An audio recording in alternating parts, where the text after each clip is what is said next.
cool. All right.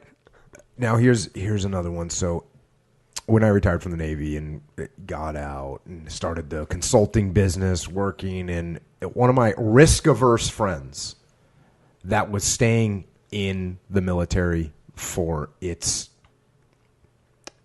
welfare program, right? It's a paycheck, right? And the guy wasn't, he wasn't all fired up anymore, but he was in, and so he had a mortgage to pay and kids to feed, so he's just staying in.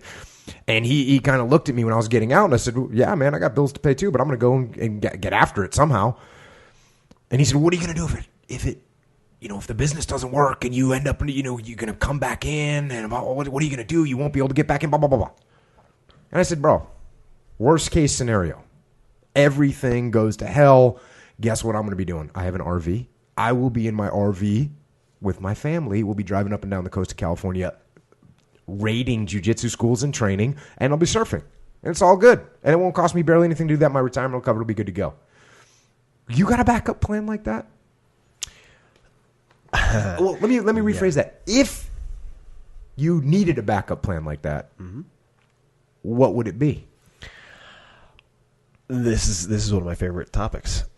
So I would say that I have an infinite number of backup plans. And the way I think about that is by doing what I call fear setting. So much like you just said, looking at my goals, the worst things that could happen, the ways I could mitigate that, and the way I could get back to where I am now if all hell struck at once, helps me to remove the fear of taking these steps that might paralyze me otherwise.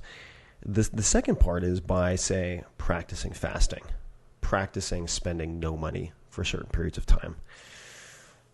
I don't fear, I would say, the top handful of things that tend to stop people from taking what they perceive as risks.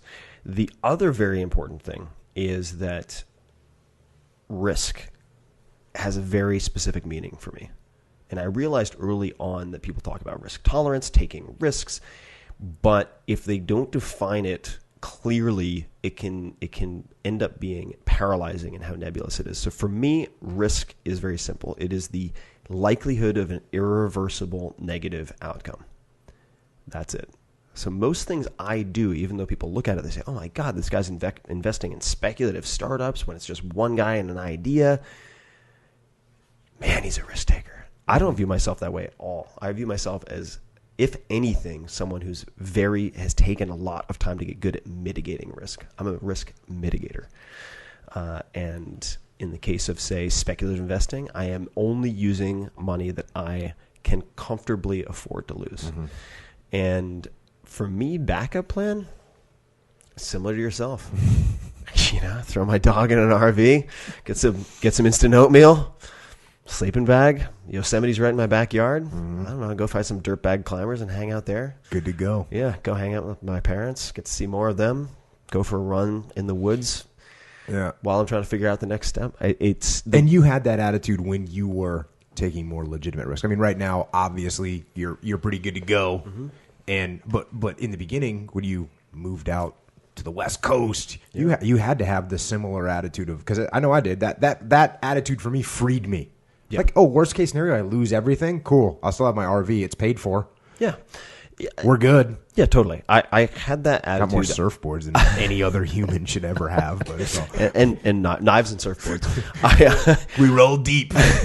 I think I had that realization early on. And of course, when I first graduated from school, went out to the West Coast, I did not have a lot of money. I remember when I came out to California for the first time for a job interview, I couldn't afford a hotel. I stayed at the Fairtex kickboxing gym on the second floor, sleeping on a bunk bed with a Thai instructor sleeping above me, and washed my clothes in the sink.